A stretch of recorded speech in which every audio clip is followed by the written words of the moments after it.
నిమ్మకోరు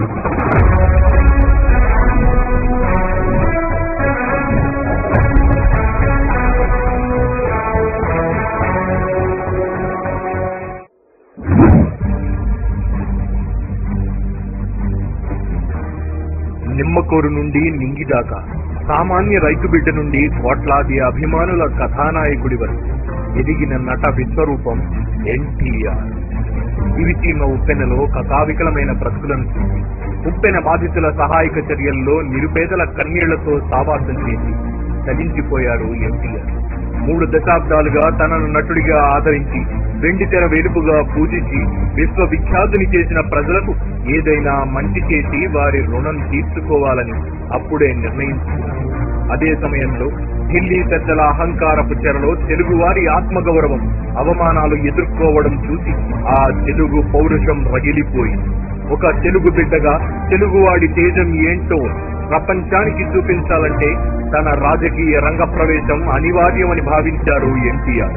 ఫలితంగా 1982 మార్చి 29న హైదరాబాద్ లో నేను తెలుగువాడిని, నాది తెలుగుదేశం పార్టీ, నా పార్టీ తెలుగు ప్రజల ఆత్మగౌరవం కోసం అంటూ చారిత్రాత్మక ఘట్టానికి ఊపిరిపోశారు. ఈ తెలుగుదేశం శ్రామికుడి చెమటలో నుంచి, కార్మికుడి కరిగిన కండరాల్లో నుంచి, రైతు కూలీల రక్తంలో నుంచి, నిరుపేదల కన్నీటిలో నుంచి, కష్టజీవుల కంటి బస్తల్లో నుంచి, అన్నాస్తుల అక్కండలలో నుంచి పుట్టింది ఈ తెలుగుదేశం. తెలుగునాట ప్రతి సామాన్యుడిలో రాజకీయ చైతన్యం కలిగించడానికి చైతన్య రథమిక్కి కదిలిన ఎన్టీఆర్ కు కొడుకు హరికృష్ణే రథసారథి. రాత్రి లేదు, పగలు లేదు, నటుడిగా తాను సంపాదించిన ఐశ్వర్యం, కీర్తి, వైభవం అన్నిటినీ మరచి సామాన్యుడి కోసం నడి రోడ్డుపై నిలిచాడు రామన్. ఆ రోడ్డే ఆయనకు ఇల్లయ్యింది, తల్లయ్యింది, చెట్టు నీడే పడక గది అయ్యింది. చెయ్యెత్తి జైకొట్టు తెలుగోడా అంటూ చైతన్యర్థం కదిలి వస్తుంటే జనం పులకరించి పునకమెచ్చారు. తెలుగుదేశం పిలుస్తోంది రా, కదలి రా అని అన్నగారు పిలిచిన పిలుపు ప్రభంజనమై ఆ హోరుగాలిలో బానిస రాజకీయం తుడిచిపెట్టుకుపోయింది. తెలుగు భాషా సంస్కృతులకు అంతర్జాతీయ ప్రాభవం తీసుకొచ్చిన తెలుగుదేశం పార్టీ అధికారంలోకి వచ్చింది. తెలుగు ప్రజల్లో రాజకీయ చైతన్యం నింపిన పార్టీ యువతను, విద్యావంతులను, ఆడపడుచులను, వెనుకబడిన వర్గాల వారిని నాయకులుగా, మంత్రులుగా చేసిన తెలుగుదేశం పార్టీ నాటి నుండి అప్రతిహతంగా జనజీవితంతో కలిసి ప్రయాణిస్తోంది. నిబద్ధత, నిజాయితీ, నిర్భీతి, నిక్కచ్చితనం కలబోసిన ఎన్టీఆర్ తెలుగుదేశం పార్టీని కేవలం ఒక రాజకీయ పార్టీగా కాకుండా ఒక సాంఘిక విప్లవం తేవడానికి ఉద్దేశించిన ఉద్యమంగా మార్చారు. ఆడపిల్లలకు ఆస్తిలో హక్కు, పేదవాడి కడుపు నింపే 2 రూపాయలు కిలో బియ్యం, సగం ధరకే చేనేత వస్త్రాలు, రైతన్నకు సబ్సిడీపై విద్యుత్, పేదవాడికి పక్కా ఇల్లు, ఇలా ఎన్నో పథకాలతో దేశంలోనే ప్రజలకు సంక్షేమ పాలనను అందించిన మొదటి పార్టీగా తెలుగుదేశం ప్రజలు గుండెల్లో నిలిచింది. ఎన్టీఆర్ ను రాజకీయంగా ఎదుర్కోలేకపోయిన ఢిల్లీ పెద్దలు కుట్రలు పన్ని అప్రజాస్వామికంగా ఎన్టీఆర్ ను పదవీచ్యుతులు చేశారు. నాదెండ్ల భాస్కర్ రావు రూపంలో ఎదురైన 1984 ఆగస్టు సంక్షోభం ఎన్టీఆర్ పోరాట పటిమకు నిదర్శనమైతే, అదే సందర్భంలో ఎన్టీఆర్ కు అండగా నిలిచిన ఒక సమర్థ యువ నాయకత్వం తెలుగుదేశం పార్టీకి వరమై అందింది. ఆ నాయకత్వం పేరే నారా చంద్రబాబు నాయుడు. ఎన్టీఆర్ బల నిరూపణ జరిగి తిరిగి ఆయన ముఖ్యమంత్రి స్థానంలో కూర్చునే వరకు చంద్రబాబు చూపిన సమయస్ఫూర్తి, పట్టుదల, యుక్తి ఎన్టీఆర్ ను ఆకర్షించాయి. చంద్రబాబు నాయుడుని తెలుగుదేశం పార్టీ ప్రధాన కార్యదర్శిని చేశాయి.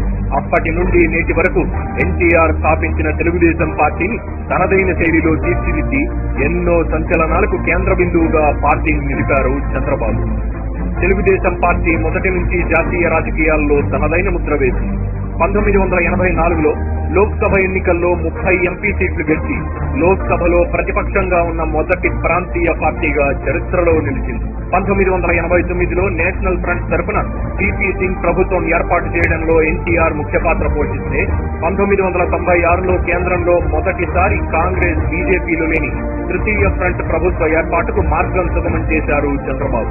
యునైటెడ్ ఫ్రంట్ తరఫున దేవేగౌడ ప్రభుత్వం ఏర్పాటు చేయడంలోనూ, ఆ తర్వాత ప్రధానిగా ఐకే గుజరాల్ ఎంపికలో చంద్రబాబు కింగ్ మేకర్ గా ప్రముఖ పాత్ర పోషించారు. తరువాత 1999లో బీజేపీ ఆధ్వర్యంలోని ఎన్డీఏ సంకీర్ణ ప్రభుత్వంలో కూడా జాతీయ కన్వీనర్ గా పనిచేసిన చంద్రబాబు స్వర్గీయ అబ్దుల్ కలాం ను రాష్ట్రపతి చేయడంలో ముఖ్య పాత్ర పోషించారు.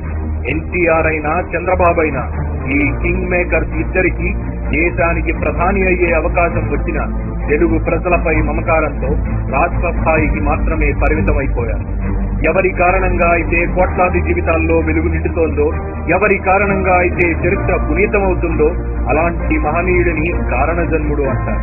అటువంటి యుగ పురుషుడు 1996 జనవరి 18న కీర్తిశేషులయ్యారు. తెలుగింటి రామన్న, తెలుగు తల్లి ప్రియపుత్రుడు నందమూరి తారక రాముడు భౌతికంగా లేరని తెలిసి తెలుగు నేల తల్లడిల్లింది. ఎన్టీఆర్ రాజకీయ జీవితం నిండా 14 సంవత్సరాలు కూడా సాగలేదు. అయినా ఈ స్వల్పకాలంలోనే చరిత్రపైన, పేదల జీవితాల్లోనూ ఆయన వేసిన ముద్ర అసాధారణం. అందుకే తెలుగుదేశం పార్టీ తన వ్యవస్థాపక దినం కంటే మిన్నగా ఎన్టీఆర్ జయంతి రోజును మహానాడు పేరుతో ఘనంగా జరుపుకుంటుంది. తెలుగుదేశం శ్రేణులకు మహానాడు అంటే ఏడాదిలో వచ్చే మహావేడుక. ఎన్టీఆర్ తర్వాత చంద్రబాబు పాలనతో మొదలయ్యింది మరో సంచలన శకం.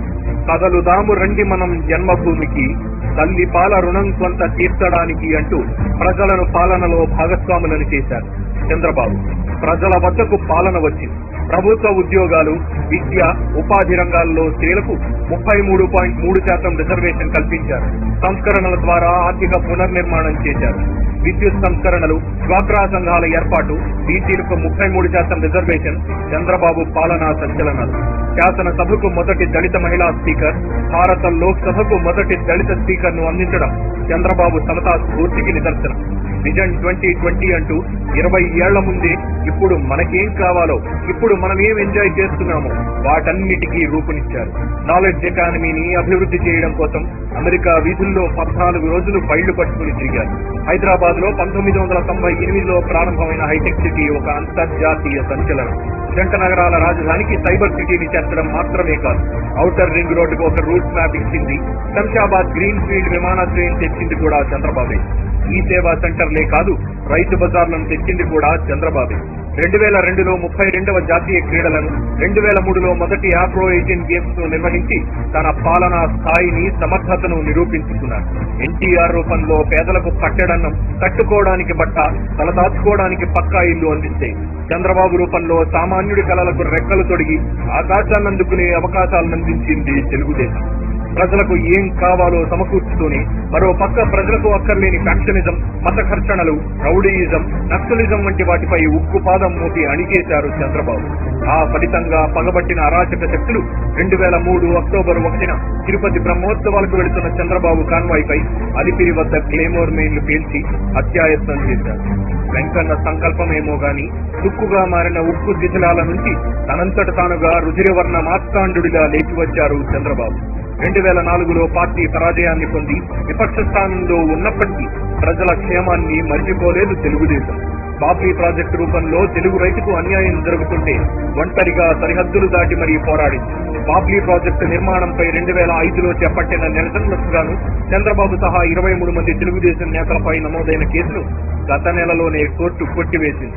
మహారాష్ట్ర పోలీసుల దౌర్జన్యానికి ఎదురెళ్లి ప్రాణాలకు తెగించి పోరాడిన చంద్రబాబు తెగువ అనితర సాధ్యం. తెలుగు ప్రజల కోసం తన జీవితంలో తొలిసారి జైలుకు వెళ్లారు చంద్రబాబు. అలాగే ప్రజా సమస్యలు తెలుసుకోవడం కోసం అక్టోబర్ 2, 2012 నుండి ఏప్రిల్ 27, 2013 వరకు వస్తున్నా మీకోసం అంటూ పాదయాత్ర చేపట్టి 63 సంవత్సరాల వయసులో 208 రోజుల పాటు 2817 కిలోమీటర్ల దూరం నడిచారు చంద్రబాబు. పార్టీ పెట్టిన కొత్తలో ఎన్టీఆర్ చైతన్య రథయాత్ర తర్వాత ప్రజల నుంచి అంతటి అపూర్వ స్పందన చంద్రబాబు పాదయాత్రకు లభించింది. ఎక్కడికక్కడ తెలుగుదేశం శ్రేణుల్లో కథనోత్సాహాన్ని నింపింది.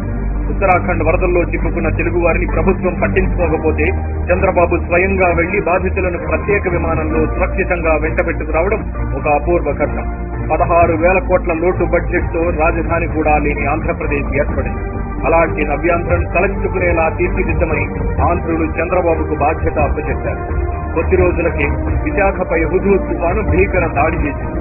అయితేనే తుఫానుకు ఎదురెళ్లి ప్రజలకు తోడుగా నిలిచాడు చంద్రబాబు.